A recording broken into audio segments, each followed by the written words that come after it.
Hello everyone, welcome back to my channel. So today we are going to discuss about the topic reward system. So let's start. First of all, what is the meaning of reward? कि जब भी आप एक organisation में काम करते हो, आप एज्यूम करो कि आप किसी ऑर्गेनाइजेशन में वर्क कर रहे हो, तो उसके लिए आपको कुछ ना कुछ बेसिक सैलरी मिलेगी, बेसिक पे मिलेगा. उसके प्लस आपको क्या मिलते हैं? रिवॉर्ड. अगर आप अच्छा परफॉर्म करते हो, आपका काम अच्छा रहा होता है, तो आपको रिवॉर्ड्स दिए जाते हैं. तो हर एक एम्प्लॉय के लिए रिवॉर्ड बहुत इंपॉर्टेंट होते हैं, क्योंकि ये आपको एक एडिशनल पेमेंट मिल रही है जो आपको मोटिवेट करती है और ज़्यादा अच्छा परफॉर्म करने के लिए. तो किस तरीके से एक ऑर्गेनाइजेशन डिसाइड करती है कि उन्हें क्या रिवॉर्ड देने हैं, किसे देने हैं, that we are going to discuss today, and that is called reward system. So a reward can be defined as any form of gratification that an employee gain from his or her employment with an employer. कि आप एक organisation के अंदर काम करते हो और जो आपका हेड होता है दैट इज़ योर एम्प्लॉयर, और जो पर्सन काम कर रहा है वो कौन होता है? एम्प्लॉई. तो रिवॉर्ड क्या है? किसी भी फॉर्म की ग्रेटिफिकेशन, कोई भी ग्रेटिफिकेशन, कोई भी एडिशनल बेनिफिट जो एक एम्प्लॉय को मिलता है अपने एम्प्लॉयर से, that is known as reward. Reward is dynamic instrument. It is not only create opportunity for fulfilment of motivational need but also enhance the intensity of motivation. कि अगर आप एक ऑर्गेनाइजेशन में काम करते हो और वहाँ को आपको रिवॉर्ड मिलते हैं, तो वो आपकी इंटेंसिटी ऑफ मोटिवेशन को इंक्रीज करते हैं, आपके अंदर एक जील क्रिएट करते हैं, आपके अंदर एक इन्फ्लुएंस क्रिएट करते हैं कि आप और बेटर परफॉर्म करो ऑर्गेनाइजेशन के लिए, बिकॉज ऑर्गेनाइजेशन क्या कर रही है? उसे रिकॉग्नाइज कर रही है और आपको फिर बेनिफिट प्रोवाइड कर रही है. अब आप एज्यूम करो कि आप किसी ऑर्गेनाइजेशन में काम कर रहे हो, आप अपना पूरा एफर्ट्स लगा रहे हो, बहुत ज़्यादा हार्डवर्क के साथ काम कर रहे हो, और आपने नोटिस किया कि आपने अपने सारे स्टैंडर्ड्स को, हर एक चीज़ को डेडलाइन से पहले अचीव कर लिया.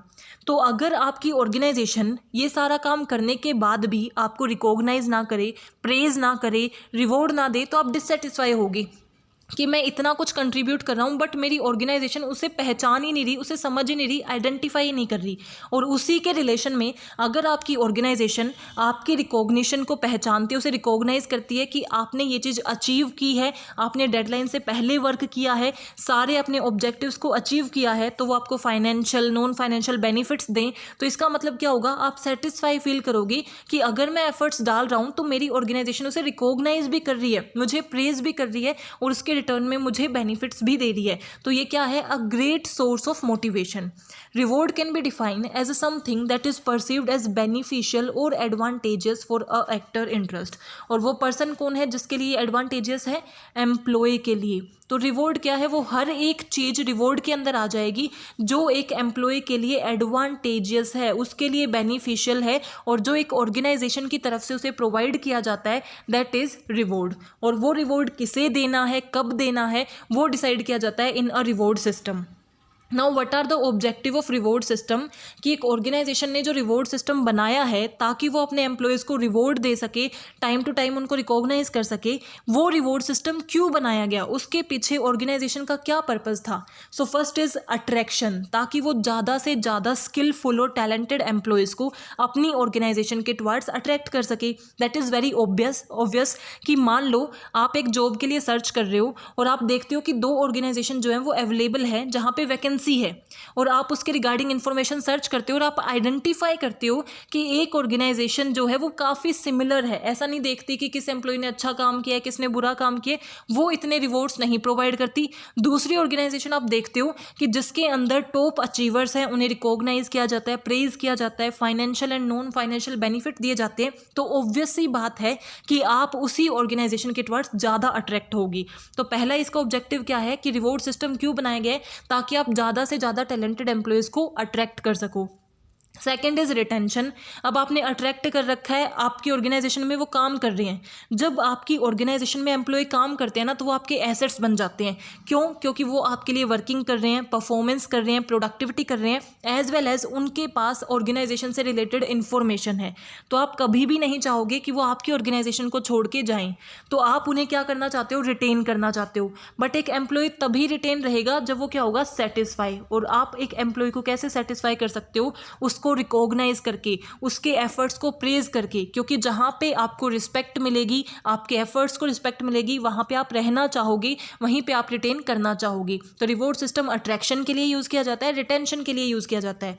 Then third is commitment and motivation, कि रिवॉर्ड सिस्टम की हेल्प से हम एम्प्लॉयज़ के अंदर कमिटमेंट क्रिएट कर सकते हैं, उन्हें मोटिवेट कर सकते हैं। ऑब्वियस सी बात है, अगर आपको रिकॉग्नाइज किया जा रहा है, आपको प्रेज़ किया जा रहा है, आपको रिवॉर्ड्स प्रोवाइड किए जा रहे हैं, तो आपकी वर्क कमिटमेंट और ज़्यादा इंप्रूव हो जाएगी, आप और ज़्यादा डेडिकेशन और डिटर्मिनेशन के साथ काम करोगे और ज़्यादा मोटिवेटेड होगे, जिससे आपकी परफॉर्मेंस भी इंप्रूव होगी। कि सिंपल सी बात है, आप ज़्यादा मोटिवेशन के साथ, ज़्यादा डिटर्मिनेशन के साथ काम कर रहे हो, तो जो आपकी ओवरऑल परफॉर्मेंस है वो इंप्रूव हो जाएगी। नेक्स्ट इज़ सेटिस्फैक्शन, कि ये हमारे एम्प्लॉयज़ का सेटिस्फैक्शन क्रिएट करता है। क्यों? क्योंकि उन्हें लगता है कि उन्हें पूछा जा रहा है, उनकी इंपॉर्टेंस वो समझते हैं कि हम वर्थफुल हैं ऑर्गेनाइजेशन के लिए, ऑर्गेनाइजेशन हमारे एफर्ट्स को रिकॉग्नाइज कर रही है, हमें प्रेज कर रही है, रिवॉर्ड्स प्रोवाइड कर रही है, तो वो सेटिस्फाई फील करते हैं और ऑर्गेनाइजेशन के अंदर स्टे करते हैं। And it also create positive organisation culture, कि ये हेल्प करता है पॉजिटिव ऑर्गेनाइजेशन कल्चर क्रिएट करने में। पॉजिटिव कल्चर क्या है? जिसके अंदर फेवरेबल एस्पेक्ट्स ज़्यादा हों। नेगेटिव कल्चर क्या है? कि जैसे एम्प्लॉयज़ के बीच में बहुत ज़्यादा कन्फ्लिक्ट हो रहे हैं, एम्प्लॉय और मैनेजर की रिलेशंस अच्छे नहीं है, प्रोडक्टिविटी कम है, परफॉर्मेंस पुअर है। बट अगर हम रिवॉर्ड रखेंगे तो वो मोटिवेटेड रहेंगे, परफॉर्मेंस अच्छी होगी, वो सेटिस्फाई रहेंगे, तो ऑब्वियस सी बात है, अपने आप ही ऑर्गेनाइजेशन का कल्चर फेवरेबल और पॉजिटिव हो जाएगा। Now there are two types of reward, intrinsic reward and extrinsic reward. Intrinsic reward क्या होते हैं? जो intrinsic reward है, extrinsic reward उसके completely opposite हैं। तो इंट्रिंसिक रिवॉर्ड क्या हुए? Are individualised and psychological and they are not operated और कंट्रोल्ड बाय अदर्स, कि ऐसे रिवॉर्ड जिन्हें बाकी कोई और कंट्रोल या ऑपरेट नहीं कर सकता, वो हमारे क्या होते हैं? इंट्रिंसिक, यानी कि जो हमारे इंटरनली हमसे रिलेटेड हैं, जिसका आउटसाइड वर्ल्ड से इतना कुछ रिलेशन नहीं है। Intrinsic reward are distributed at once and they are direct, not dependent on the approval of other, कि ये डायरेक्ट हैं, दूसरों की अप्रूवल पे डिपेंड नहीं करते। और ये क्या होते हैं? नॉन मॉनेटरी होते हैं। इनको मनी के टर्म में हम क्या है, फॉर्म में इवेल्युएट नहीं कर सकते। जैसे कि job enrichment, flexible timing, job rotations देना, कि आपने एक एम्प्लॉय को बोल दिया कि आपको 4 घंटे मान लो काम करना है, तो आप 9 to 5 से कभी भी 4 घंटे काम कर सकते हो। वो आपकी फ्लेक्सिबिलिटी है, जब आपको लगे कि ये सूटेबल टाइमिंग है, आप उस टाइम काम कर सकते हो। तो वो हमारा क्या है? एक इंट्रिंसिक रिवॉर्ड है, जिसका मॉनेटरी उसमें फॉर्म में उसका कोई रिकॉग्निशन नहीं किया जा सकता, और जिसका बाकी जिसको कंट्रोल नहीं करते, आप खुद उसे कंट्रोल करते हो, that is intrinsic reward. Extrinsic reward क्या हो जाएंगे? जो उनके अपोजिट हैं, यानी कि ये क्या होंगे? इंडिविजुअलाइज नहीं होंगे, यूनिवर्सल टाइप होंगे, कि सबके लिए होते हैं, जो सेम टाइप होते हैं। एंड देन ये क्या है? जिनको बाकी कंट्रोल कर सकते हैं, they are controlled by others, और इनको हम मॉनेटरी फॉर्म में क्या कर सकते हैं? डिसाइड कर सकते हैं, मॉनेटरी फॉर्म में शो कर सकते हैं। जैसे कि उसको फाइनेंशियल बेनिफिट देना, बोनस प्रोवाइड कर देना, अलाउंसेस प्रोवाइड कर देना, ये सब हमारे क्या हैं? Extrinsic reward. तो बेसिकली रिवॉर्ड कितने तरीके के होते हैं? Intrinsic reward, extrinsic reward. जो इंट्रिंसिक रिवॉर्ड हैं वो आपको इंटरनल सेटिस्फैक्शन देते हैं, जैसे आपकी मोटिवेशन इंक्रीज हो जाती है, आपकी कमिटमेंट इंक्रीज हो जाती है, डेडिकेशन इंक्रीज हो जाती है। क्यों? क्योंकि आपको कुछ नॉन मॉनेटरी बेनिफिट मिले हैं, जैसे कि job rotation, job enrichment, flexible timing, and they are individualised. But extrinsic reward क्या है? जो मॉनेटरी बेनिफिट्स होते हैं, जैसे आप मॉनेटरी के टर्म में कन्वर्ट कर सकते हो, और ये दूसरों पे डिपेंड करते हैं, बट ये आपको क्या प्रोवाइड करते हैं? सेटिस्फैक्शन तो प्रोवाइड करते हैं, बट मॉनेटरी टर्म में, कि मान लो आपको बोनस मिल गया, पार्टनरशिप मिल गई, प्रॉफिट शेयरिंग मिल गई। So these are extrinsic reward. Criteria for reward distribution, एक ऑर्गेनाइजेशन कौन कौन सा क्राइटेरिया यूज़ कर सकती है रिवॉर्ड को डिस्ट्रीब्यूट करने के लिए, कि हमें किसे रिवॉर्ड देना है। अगर एक ऑर्गेनाइजेशन सबको ही रिवॉर्ड दे रही है तो रिवॉर्ड की सिग्निफिकेंस ही नहीं रहेगी, क्योंकि मान लो एक ऑर्गेनाइजेशन है जिसमें 100 लोग काम करते हैं, और चाहे वो कैसा ही काम करें, सबके 100 के 100 लोगों को अगर रिवॉर्ड मिलेगा, तो वो क्या है? उसकी सिग्निफिकेंस कम हो जाएगी, क्योंकि जो अच्छा परफॉर्म कर रहे हैं वो भी उसी स्टेज पर रह जाएंगे, और जो बुरा परफॉर्म कर रहे हैं वो भी उसी स्टेज पर रह जाएंगे।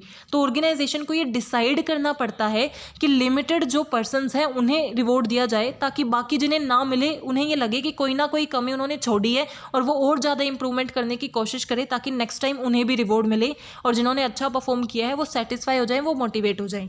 तो कौन कौन सा क्राइटेरिया एक ऑर्गेनाइजेशन यूज़ कर सकती है? फर्स्ट इज परफॉर्मेंस, कि जिसकी आप परफॉर्मेंस ज़्यादा अच्छी है उसको आप रिवॉर्ड दोगे, जिसकी परफॉर्मेंस अच्छी नहीं है उसे आप रिवॉर्ड नहीं दोगे। एफर्ट्स, परफॉर्मेंस जो है इसका मतलब वो किस पे देख रही है? आउटकम पे देख रही है कि भाई जिसके रिजल्ट ज़्यादा अच्छे आए होंगे उसे रिवॉर्ड मिल जाएगा। बट एफर्ट्स जो है वो आउटकम पे ध्यान नहीं देता, वो देखता है कि किसने एफर्ट्स ज़्यादा लगाए, जिसने मेहनत ज़्यादा की है, जिसने एफर्ट्स ज़्यादा लगाए हैं, जिसने ज़्यादा हार्डवर्क किया है उसे रिवॉर्ड मिलेंगे, चाहे आउटकम वैसा फेवरेबल आया हो या नहीं आया हो। That is effort based. Then seniority based, seniority based काफ़ी सिंपल है कि जो सीनियर पीपल हैं, जिसको बहुत ज़्यादा टाइम हो गया है ऑर्गेनाइजेशन में काम करते हुए, उन्हें रिवॉर्ड दिया जाएगा, यंग्स को रिवॉर्ड नहीं दिया जाएगा। देन स्किल सेट, कि जिसके पास ज़्यादा अच्छी स्किल्स हैं, चाहे वो कॉग्निटिव स्किल्स हों, ह्यूमन स्किल्स हों, टेक्निकल स्किल्स हों, जो भी एक ऑर्गेनाइजेशन के लिए सिग्निफिकेंट है, जिस एम्प्लॉयज़ का स्किल सेट ज़्यादा अच्छा होगा, ज़्यादा प्रोमिनेंट होगा, उसे रिवॉर्ड दिया जाएगा इन कंपैरिजन टू अदर। या फिर जॉब कॉम्प्लेक्सिटी, कि आप जो जॉब परफॉर्म कर रहे हो वो कितनी कॉम्प्लेक्स है, कितनी डिफ़िकल्ट है, रिवॉर्ड उसे दिया जाएगा जो सबसे मुश्किल काम कर रहा है, और जो इजी काम कर रहा है उसे रिवॉर्ड नहीं दिया जाएगा। ये क्राइटेरिया आप अडॉप्ट कर सकते हो। या डिस्क्रिशनरी टाइम, कि कितना टाइम आप उसमें लगा रहे हो, कितने एफर्ट आप अपने डाल रहे हो, मीन्स बाकी एम्प्लॉयज़ के कंपैरिजन में आपने कितनी देर काम किया है, इसके बेस पे आप क्या करते हो, रिवॉर्ड को डिस्ट्रीब्यूट कर सकते हो। एक ऑर्गेनाइजेशन इन्हीं में से एक या दो क्राइटेरिया पे वर्क करती है रिवॉर्ड को डिस्ट्रीब्यूट करने के लिए।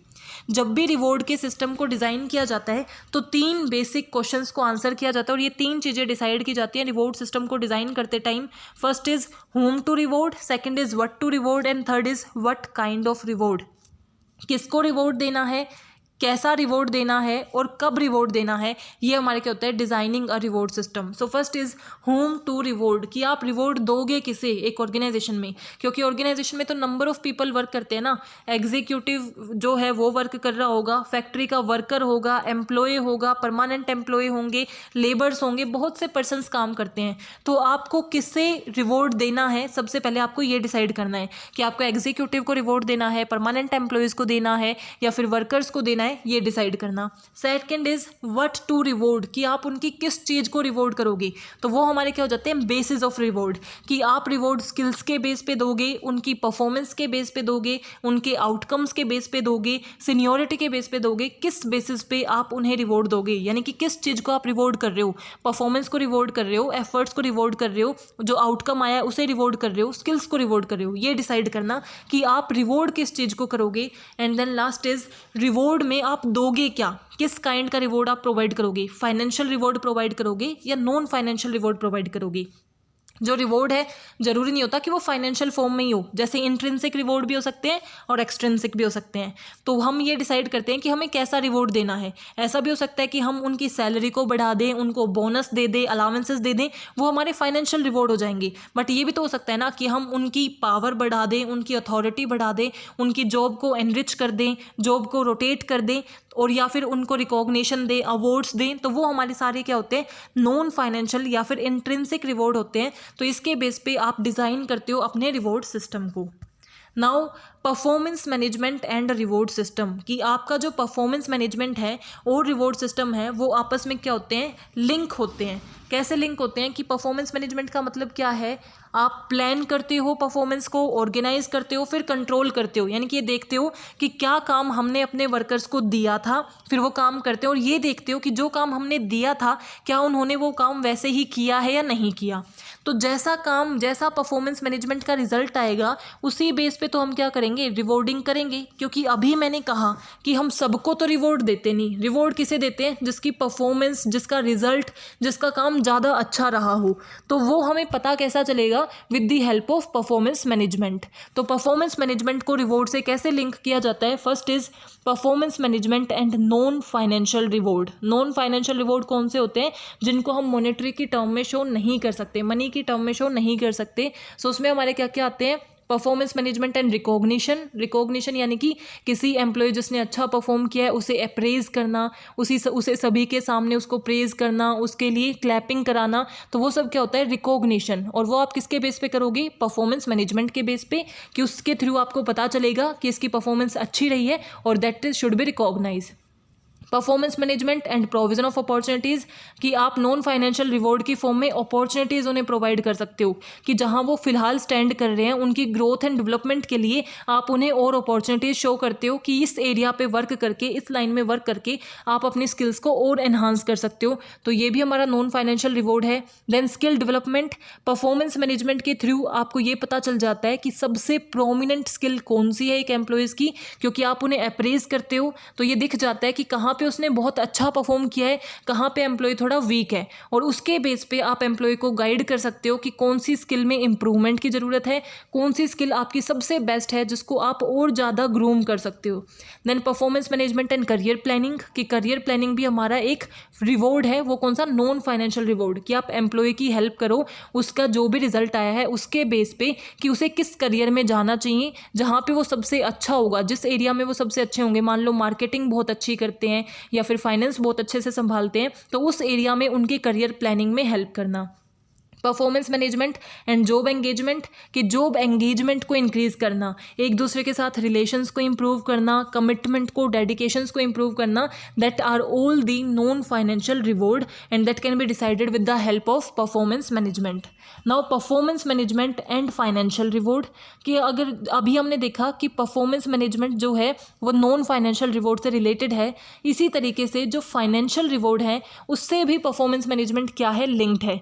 बट ऐसा नेसेसरी नहीं है कि हर बार जो फाइनेंशियल रिवॉर्ड हैं वो परफॉर्मेंस मैनेजमेंट से ही लिंक करते हो, क्योंकि कई बार क्या होता है कि आप मान लो 10 साल से एक ऑर्गेनाइजेशन में काम कर रहे हो तो पर ईयर आपकी सैलरी में इंप्रूवमेंट होती है, तो ऐसा जरूरी तो नहीं है ना कि आपकी परफॉर्मेंस भी अच्छी रही हो तभी इंप्रूवमेंट हुई है। हो सकता है सीनियरिटी के बेस पे आपकी इंप्रूवमेंट हो गई हो सकता है किसी और रीज़न की वजह से कि ऑर्गेनाइजेशन ने प्रॉफिट बहुत ज़्यादा अर्न करने शुरू कर दिए तो आपकी सैलरी इंप्रूव हो गई। बट ऐसा माना जाता है कि जो हमारा फाइनेंशियल रिवॉर्ड हमें मिलता है वो ज़्यादातर परफॉर्मेंस मैनेजमेंट के थ्रू होता है। Research related to performance management was conducted by the Institute of Personnel and Development which concluded that जितने भी उनके टोटल रिस्पोंडेंट थे उसमें से 43% ऐसे रिस्पोंडेंट थे जिनकी परफॉर्मेंस मैनेजमेंट और फाइनेंशियल रिवॉर्ड रिलेटेड थे। बाकी 57 जो परसेंट थे उनका रिलेटेड नहीं था। ऐसा हो सकता है कि उन्हें सीनियरिटी की बेस पे मिला हो, ऐसा हो सकता है उनको ग्रोथ हो रही है इसीलिए उनकी सैलरी या फाइनेंशियल रिवॉर्ड्स उन्हें मिल रहे हो, तो वेरियस रीजंस हो सकते हैं। बट 43% ऐसे भी थे कि उनको अपनी परफॉर्मेंस की वजह से फाइनेंशियल रिवॉर्ड मिल रहे थे। तो फाइनेंशियल रिवॉर्ड में क्या होता है, बोनस है, प्रॉफिट शेयरिंग है, पार्टनरशिप है, इक्विटी स्टॉक आपको मिल जाए, अलाउंसेस आपको मिल जाए, ये सब आपके फाइनेंशियल रिवॉर्ड आते हैं और ये भी आपकी परफॉर्मेंस के बेस पे आपको मिल सकते हैं कि आपकी अच्छी परफॉर्मेंस रही हो। परफॉर्मेंस मैनेजमेंट का रिजल्ट अगर आपका डिज़ायरेबल आया है तो आपको क्या मिल सकते हैं, फाइनेंशियल रिवॉर्ड मिल सकते हैं, क्योंकि वो एक एम्प्लॉय को मोटिवेट करते हैं ताकि वो और अच्छे से परफॉर्म करे। Now performance management and contingent पे स्कीम।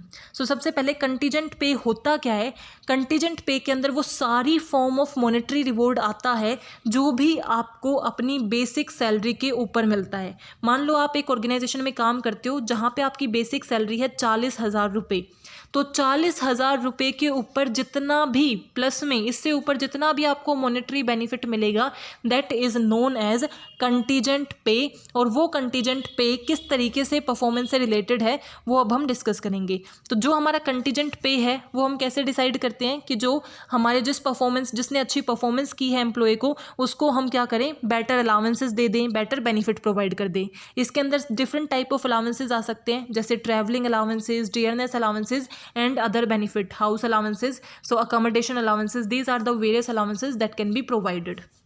नाउ क्या क्या प्रॉब्लम्स हैं जो एसोसिएटेड हैं कंटीजेंट पे प्लान से कि आप जो है मॉनेटरी बेनिफिट दे रहे हो as per the performance management. इस यहाँ मैं लिख देती हूँ कि आपका जो परफॉर्मेंस मैनेजमेंट का रिजल्ट आ रहा है उसके बेस पे आप अपने एम्प्लॉयज़ को मॉनेटरी बेनिफिट देते हो, उसमें क्या क्या प्रॉब्लम्स हो सकती हैं। First is poor performance management system, कि आपका परफॉर्मेंस मैनेजमेंट सिस्टम ही पुअर है, वही अच्छे से डिज़ाइंड नहीं है, वहाँ पे ही बायसनेस या डिस्क्रिमिनेशन है, तो इससे जो आने वाला रिजल्ट होगा वो भी गलती होगा, तो इसकी वजह से प्रॉब्लम आती है। Reward are not considered significant, कि एम्प्लॉयज़ उन रिवॉर्ड को, जो रिवॉर्ड आप प्रोवाइड कर रहे हो, उनको सिग्निफिकेंट इंपॉर्टेंट मानते ही नहीं। उन्हें लगता है कि ये कुछ खास वैल्यू हमें प्रोवाइड कर नहीं रहे हैं, कि 1,000 रुपये 2,000 रुपये आपने दे दिए, या फिर एक एम्प्लॉय को लगता है कि मैंने इतनी ज़्यादा मेहनत की और बेनिफिट सबको मिल रहा है, तो भी उसे सिग्निफिकेंट नहीं लगेगा। तो अगर एम्प्लॉयज़ को वो रिवॉर्ड सिग्निफिकेंट नहीं लग रहा है, it means there is a problem in your contingent pay. Manager are not accountable, कि आपका परफॉर्मेंस मैनेजमेंट सिस्टम तो सही है, बट जो मैनेजर एक्चुअल में पे करेगा वो अकाउंटेबल नहीं है, वो अपनी रिस्पॉन्सिबिलिटी को नहीं समझता, वो अपनी अकाउंटेबिलिटी को नहीं समझता कि वो आंसरेबल है, उस चीज़ को वो समझ ही नहीं रहा है, अपने टास्क को अच्छे से परफॉर्म नहीं कर रहा, तो प्रॉब्लम आ सकती है।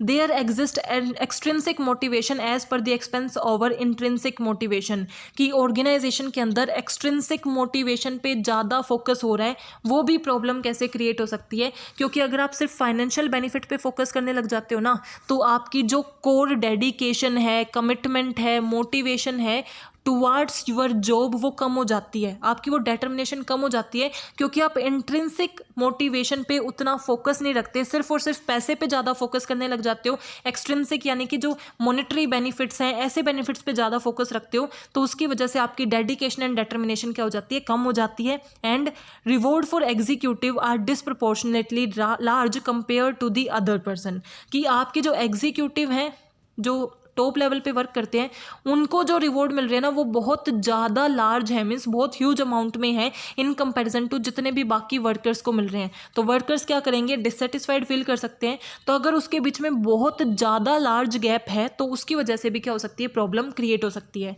So these are the various problem in the contingent pay plan that should be addressed. So I hope you are clear with this topic. If you have any doubt, please mention in comment section. Thank you, keep supporting.